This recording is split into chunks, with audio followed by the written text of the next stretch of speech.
गतकाली 5 तारीख पोलावरम क्षतिग्रस्त द्वारा क्षतिग्रस्त अणतारका प्रश्न 1910 मुझे पचारि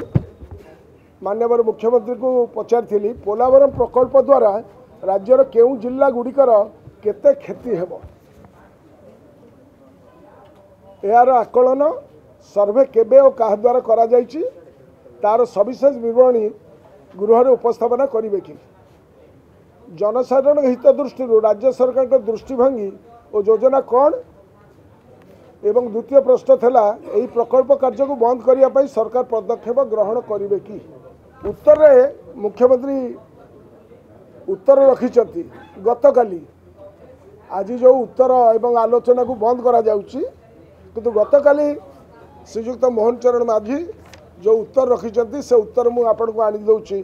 पढ़ी दौची पोलावरम प्रकल्प कार्यक्रम हेले ओडिशार मालकानगिरी जिला पछुआ जल बैकवाटर द्वारा प्रभावित हेब यह से मानिचंती यार आकलन 2011 मसीह मान्यवर सर्वोच्च न्यायालय द्वारा गठित गोपालकृष्ण कमिटी द्वारा अनुधान करा जाई अछि जहाँ ओडिशा द्वारा ग्रहणीय नुहे बोली से उत्तर रखिंट ओडिशा सरकार मान्यवर सर्वोच्च न्यायालय ठारे यही संबंध में प्रतिवाद जनाई पर मान्यवर सर्वोच्च न्यायालय 6/9/2022 रिख निर्देश अनुजाई भारत सरकार का जलशक्ति मंत्रालय सचिव अध्यक्षतार 20/9/2022 आंध्र सरकार का प्रतिनिधि उपस्थिति में ओडिशार तत्संबंधी उद्वेग प्रकाश करा जायतिला। Government is a continuous process गत सरकार आम करूँ ओडिशा सरकार द्वारा एनआईटी राउरकेला माध्यम एक पछुआ जल अनुधान विवरणी प्रस्तुति कमिटी गठन करा जायतिला बोली वर्तमान मुख्यमंत्री श्रीजुक्त मोहन चरण माझी उल्लेख कर केंद्रीय जल आयोग अध्यक्ष अध्यक्षतार 28/8/2024 गत 28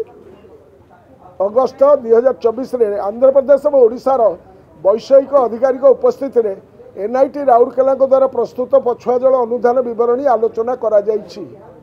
एवं पुनः अनुधान जारी रही पछुआ जल अनुधान आलोचनार फलाफल अवगत पर ओडिशा रे पड़ुथुवा प्रभाव विषय सठिक आकलन करा जाई पारिबो। जनसाधारण हित को दृष्टि रखी ओडिशा सरकार पोलावरम प्रकल्प द्वारा प्रभावित होबार संभावना थिबा लोक मानकर हित पई समस्त आवश्यक पदक्षेप नेबाकू संकल्पबद्ध यही प्रकल्प करने दुई राज्य मध्य चुक्तिनामा स्वाक्षरित होईछि जहाँ मान्यवर गोदावरी जल विवाद ट्रिब्यूनल GWDT अवार्ड अंतर्भुक्त हेबे। मोर एठार प्रश्न जदि गतकाली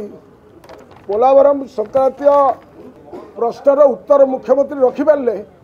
आज कौन से विषय ये आलोचना हो पार था ओडिशावासी